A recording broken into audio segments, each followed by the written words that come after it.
Awe boya, ukiona hii sura inachekesha? Nakuuliza tena, ukitazama vizuri hii sura inachekesha? Sasa toa kila ulicho nacho mfukoni. Harakisha!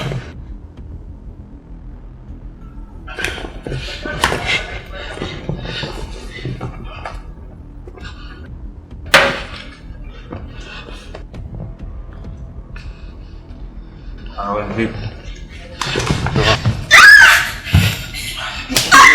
Vipi?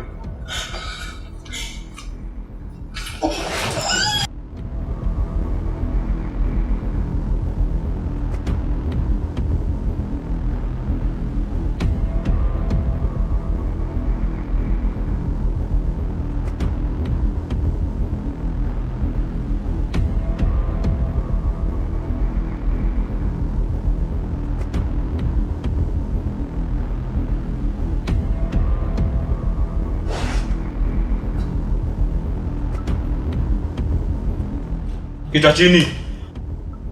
Weka kichwa chini, wewe vipi?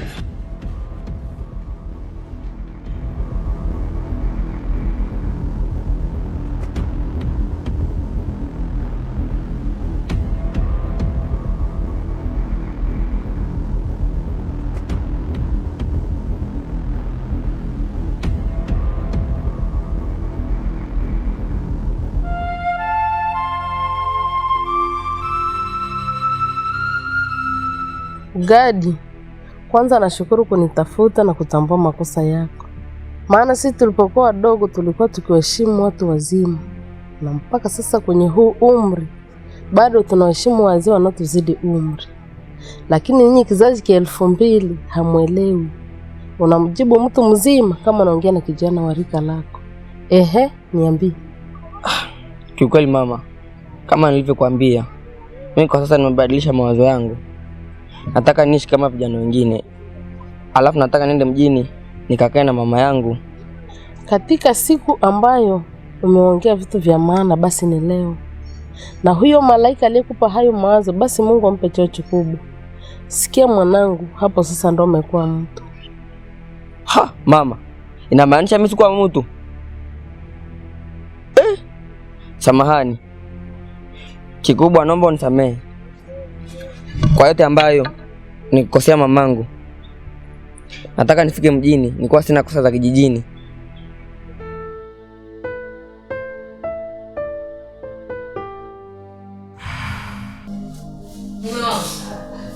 Leo siku 3 mchana mnali chakula. Hebu niambie, unakula wapi? Sina njaa. Na kingine sitaki kunifuatilia. Mimi sitakufuatilia tena. Ila nataka nikwambie, humu ndani hamna chochote chakula. Chote kimekwisha.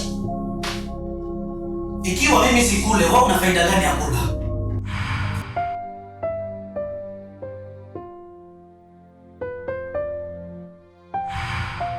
Nikikutazama mke wangu na mshukuru Mungu.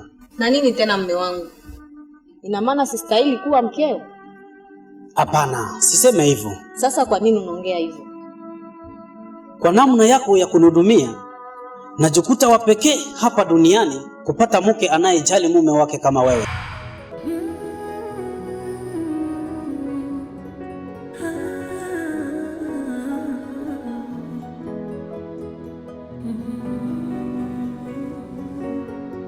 Ni kama nimechuna ngozi nikiwa mzima, mshika kibatari niliyemtegemea amekizima, basi sikike japo kwa mbali kelele yangu. Sawa, nimekuelewa. Maana vitabu vya dini vinasema aombe msamaha katika kweli na haki, basi yasamehewa.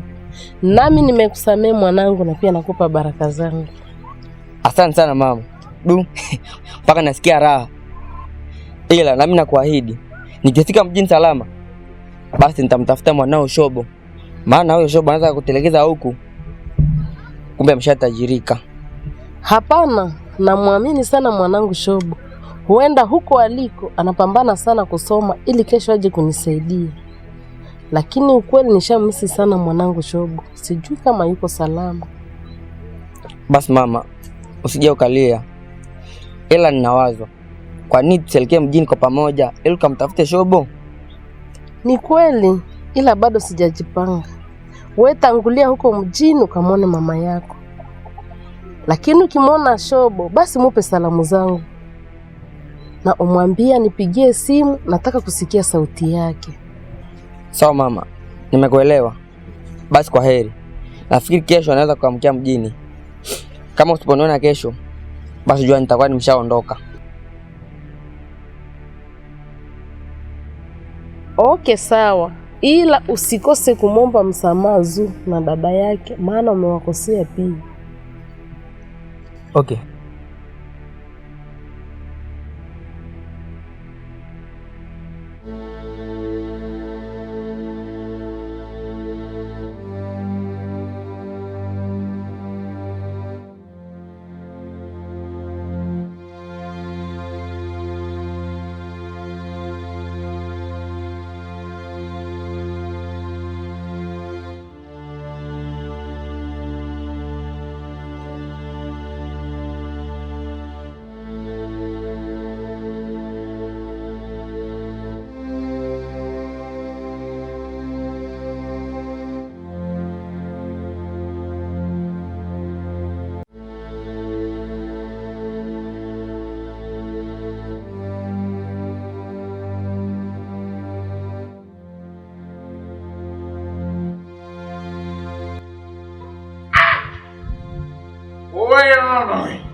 Wewe amba utimai sikini baba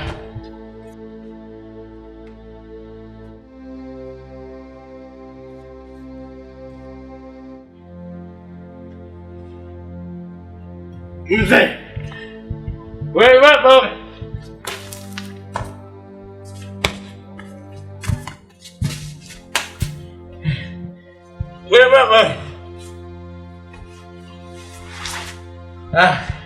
At least.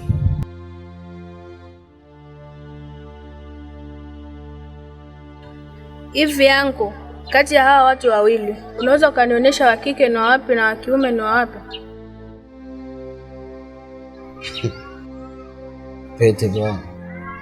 Watu wenyewe hawa hawajulikani kwa muonekano wao. Kwanza wote wanafanana. Sasa mimi nitajuaje wa kike ni wapi na wa kiume ni wapi? Aya, subiri.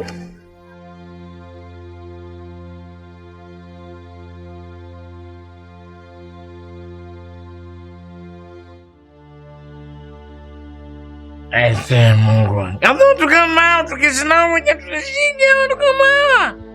Bana wewe mzee. Hasa kwa tusizi. Wewe unafaa tukupeleka ambapo unalinda machizi. Hasa kuna stahili tushinde mmoja. Tushinde. Wewe baba wewe. Mwana. Aisaki Mungu mwaka ukiendelea hivi mwanangu. Tunakupoteza. Sasa kwa stari hii tunashidi hapa mjini mwanangu wewe. Bwana mnemo utakufa haraka. Wewe tukusaidia hata miezi 2. Kuisha habari. Wewe tutakuwa tushakupoteza kabisa. Baba. Sasa wewe usiona jitesa kwenye kichwa chako. Kwa nini unateseka hivyo na ikiwa Mungu mwenyewe ameleta suluhu? Suluhu ni hapa. Suluhu ni mvinyo mtakatifu.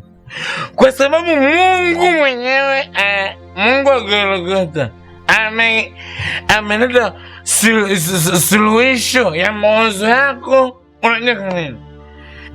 Tukiingia kwa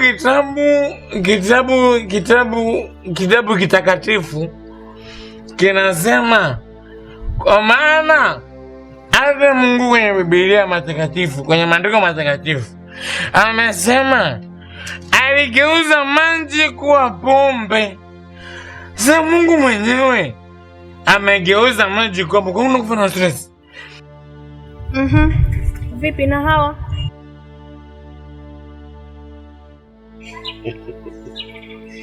Lakini majibu yanaonekana.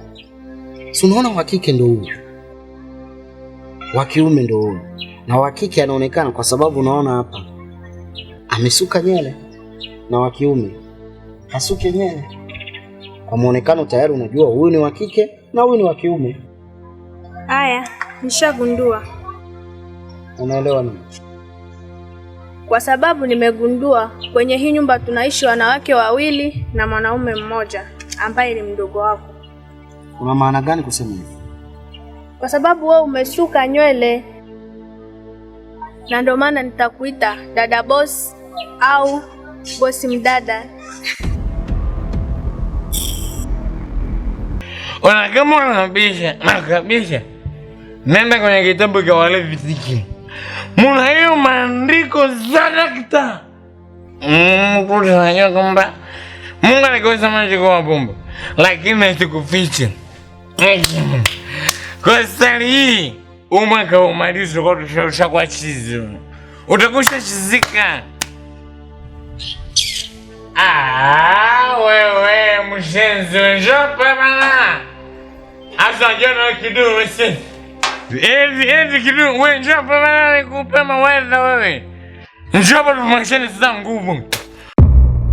Muji wa zambi, muji wa zambi, muji wa zambi, muji wa zambi. Tunajua wake bongi, njoo mahina nguvu. Umechukua mke wangu nyumbani, unaweza mimi sijajua kama umelala na mke wangu. Eti kisa mimi sina nguvu za kiume. Unaweza mimi sijui. Njoo subiri sasa hapo kama ukisubiri nenda hapo wewe. Subiri tumashane nguvu bwana. Wanashia nguvu ambazo mimi ninazo. Unajua mimi ninaanza hapo.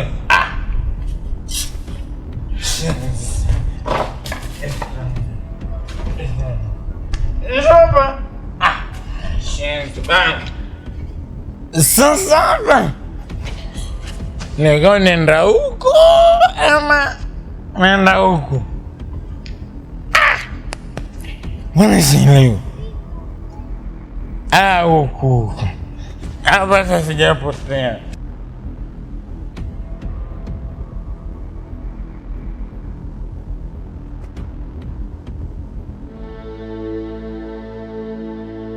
Sara, ina maana msaada naokupa huriziki nao mpaka unatafuta wengine wanaume?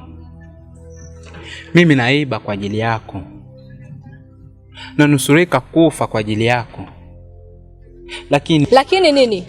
Sikia, hapa ni mjini, usijilizalize hapa eti mimi ndakuonea huruma. Na hii mimba, unajua kama inalelewa na wanaume wangapi? Sasa jikatae. Kwa hiyo hii mimba yako ndio nakuweka hapa mjini, si ndio? Sikia, mimi ni mwanaume ninayekupenda. Mimi ninachokijua katika umoja hakunaga mwanaume mwenye mapenzi ya kweli, na kama sio mapenzi ya tamaa tu. Sasa mimi nahitaji mapenzi yenye pesa. Okay, nimekuelewa. Lakini mimi nina upendo kweli kwako. Alafu bado wewe ni mtoto mdogo, hustahili kufanya umalaya. Nataka niache wizi ili nikoe Sara. Sikia, siku nyingine usinite hapa kwa ajili ya kuolewa. Na kama unataka kuoa, nenda kanisani. Maana hata kanisani sidhani kama kuna mtu ambaye anahitaji ndoa. Maana hata malaya wanajificha kwenye makanisa ili washistukiwe. Sara, mapenzi ni siri ya moyo, na siri yangu ya upendo ipo kwako. Sitojali nikikuona na wanaume wangapi, bado nitazidi kukupenda na sitachoka kukusaidia. Asante kaka Mahaba. Naomba pesa ya taxi ili niweze kurudi maskani kwangu. Ila usichoke kunisaidia. Si unajua ndo msaada wangu. Nipe pesa basi. Usijali. Maana siwezi nikakubali kukata tamaa pindi najua unakula vyangu.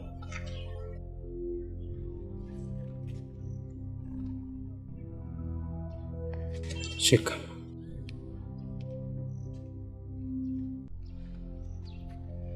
Wewe kula tu, ila naamini ipo siku na mimi nitakula vya kwako jinsi ninavyovitaka.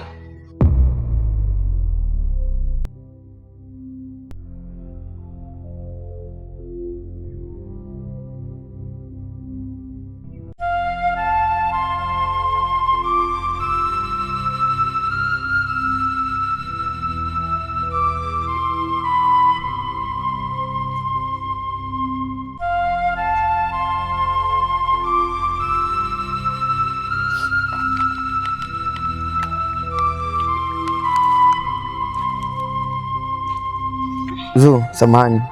Dada yako yuko wapi? Maana na mazungumzo na nyinyi. Tafadhali muite. Sikia Gadi, kwanza hatuna huo muda wa kusikiliza hizo pumba zako. Pili, toka kwetu.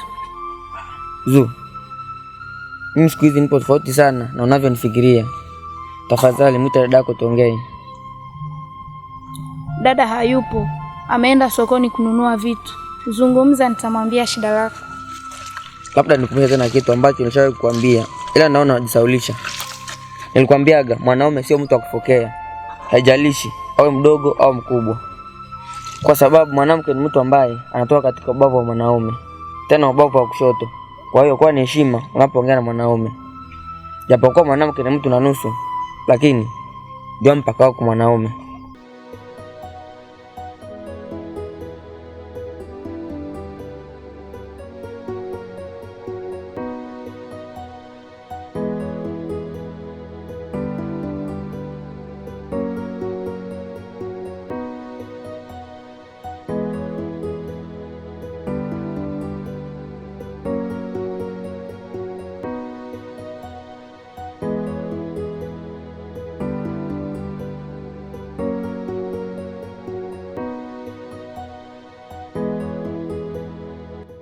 Wewe unatoka wapi?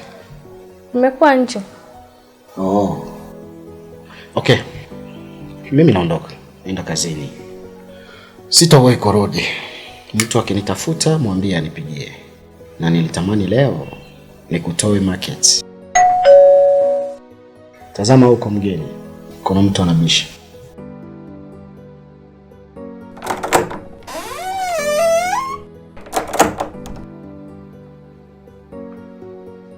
Karibu. Asante.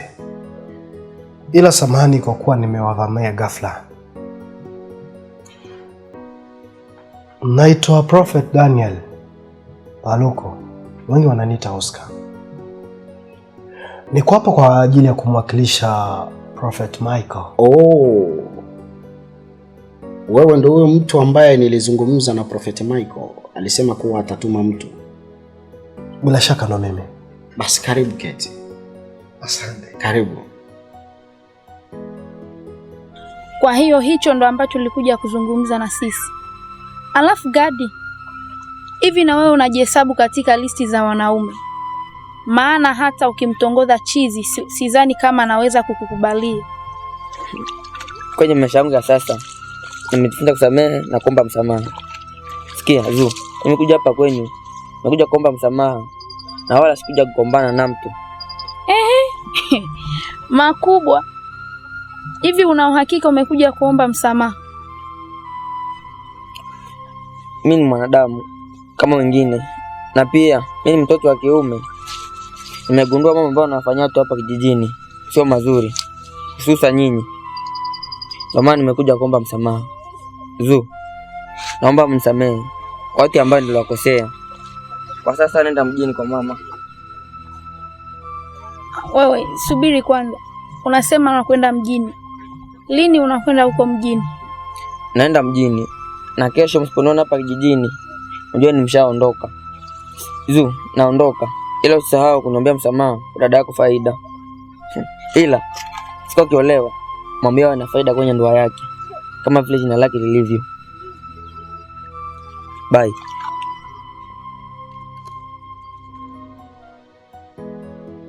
Mchungaji. Huyu ndio anko wangu, mjomba wangu.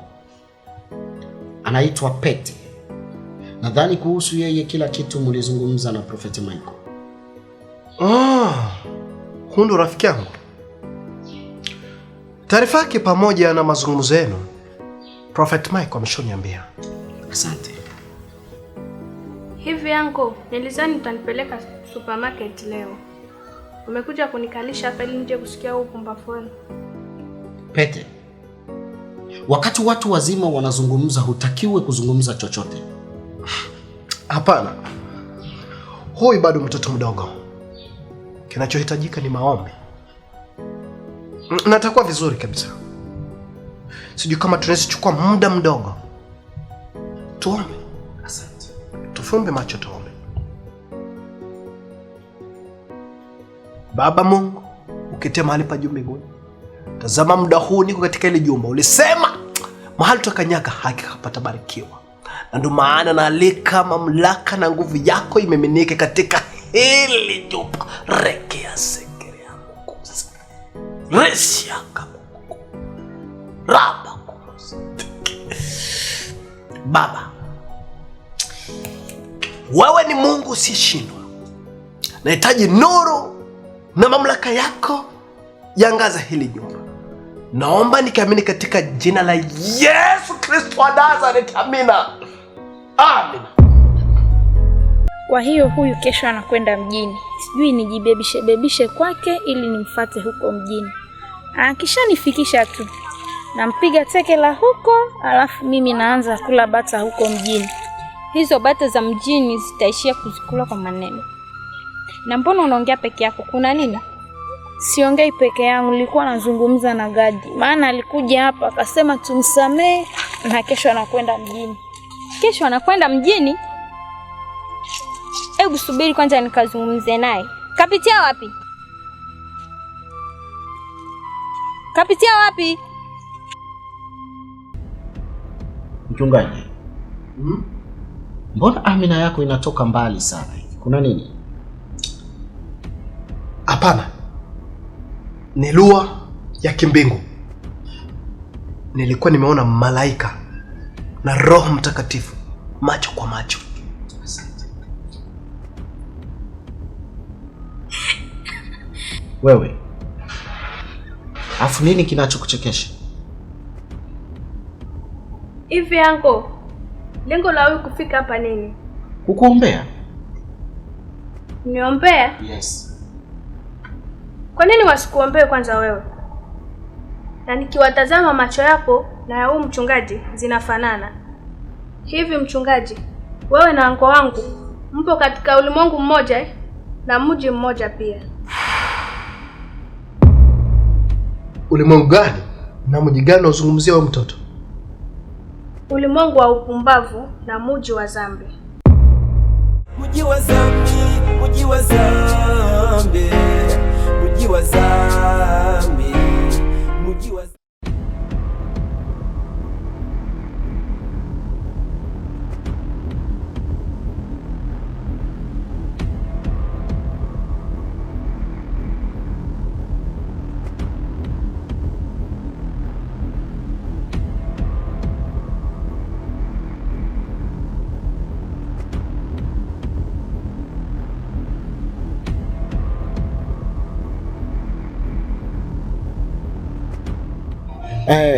Mchungaji, nashukuru sana. Asante. Ila nilitamani unipee namba yako. Tuangalie namna ya kusukuma kitu kidogo kanisani kwa ajili ya shukrani. Usijali. Ndo hii.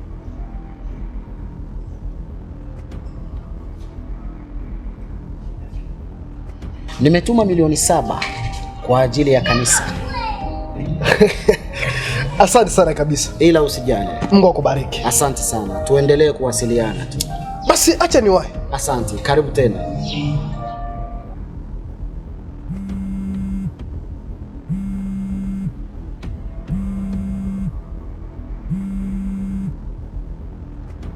Yes, hello. Vipi, mmeshafikiza vitu mahali niliuagiza? What? Kwa nini? Yaani mnaweza mkafanya jambo bila kunihusisha, hata message hamkunitumia. Kwa nini? Na nani aliwapa maamuzi ya kufanya jambo bila kunihusisha? Check fucking food. Taka.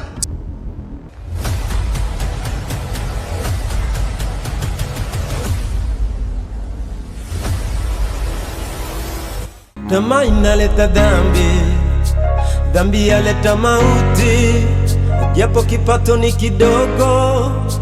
Ndugu yangu fikiria sana, tamaa itakutuma vibaya, na kusihi urizike na chako, kwenda mbele sio kufika utakapo. Kaa kwanza upya uchunguze maisha yako. Mji wa zambi, mji wa zambi, mji wa zambi, mji wa zambi, the House of Congo movie, mji wa zambi.